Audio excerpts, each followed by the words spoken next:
NBC's Allie Vitale. And then there were two with this breaking news. What will this mean for the Nikki Haley campaign? I know that you're at the event in Seabrook, New Hampshire. What's the reaction? Boy, there are a lot of cameras behind you, by the way. She must be talking about this.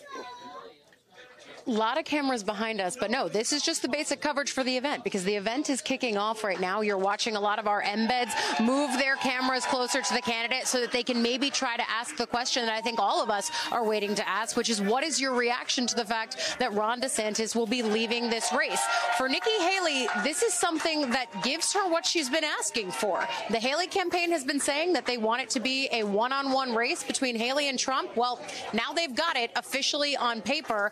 Now, DeSantis throwing his support behind Trump. I imagine we're going to hear something from Haley that sounds pretty similar to what we heard when Senator Tim Scott of her home state of South Carolina endorsed Trump just a few days ago. Haley will regularly refer to the other rivals in the field as the fellas, of course, referencing the fact that she's the only woman running in this Republican primary. It's a sort of shot at the so-called boys club that she at times has felt is keeping her out of the top echelons of politics. But frankly, the more clear answer to why these candidates might be falling in line right now is that coming home to MAGA is both the smart politics move in the short term, as it seems Trump is wrapping up this primary himself, but then also for a lot of these candidates, they're all very young. Tim Scott, Ron DeSantis, even someone like Nikki Haley, they have long political runways ahead of them, and it could be a moment for Ron DeSantis, who Dasha is right, has said he's not someone who just comes and kisses the ring. There's a reason for him to do that. As I've been talking to my sources on the ground in Florida and in other places, they've referenced the fact that DeSantis may not have done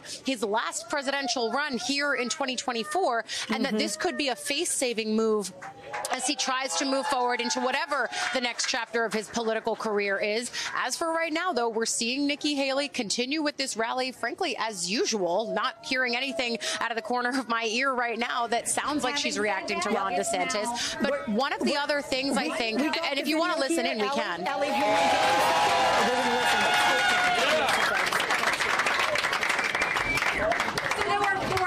People in this race. There were a lot of fellas. All the fellas are out, except for this one. And this comes down to, what do you want? Do you want more of the same, or do you want something new?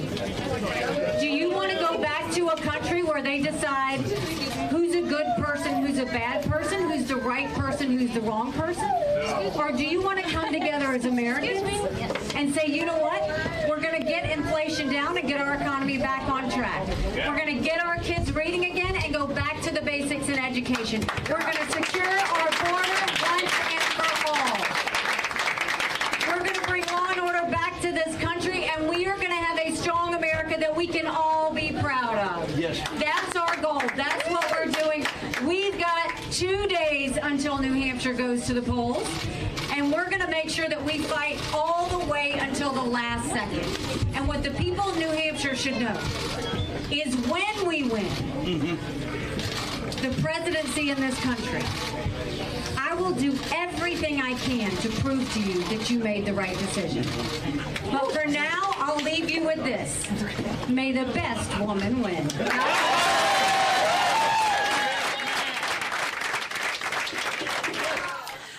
Okay, Allie, you had the phrase that she has coined, all the fellows are out, except for this one. Back to her all the fellas line that she's been giving throughout her campaign. Give me a sense, though, if it is down to just these two, where do you think the DeSantis voters go? Are they definitely going to Team Trump? And I ask this specifically about New Hampshire, where you are, because it is a notoriously independent state. And with just two to choose from, is there a chance this bolsters here, at least in the Granite State?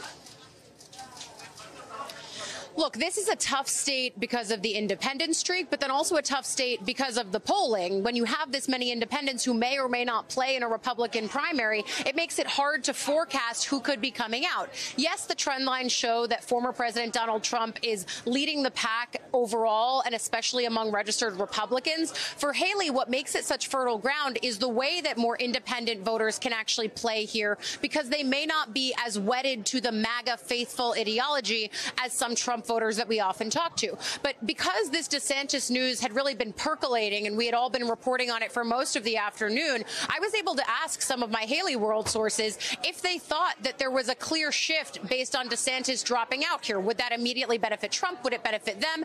I think the smart money might say, and I know that we were talking about this earlier, that the DeSantis vote, however small the percentage here, goes immediately to Trump. I don't actually think that's true, mostly because, A, if you look in Iowa, the Haley folks feel like they didn't see an immediate shift in terms of who was choosing Haley second among DeSantis voters. They didn't see that go overwhelmingly to Trump. They feel like it's about a 50-50 split.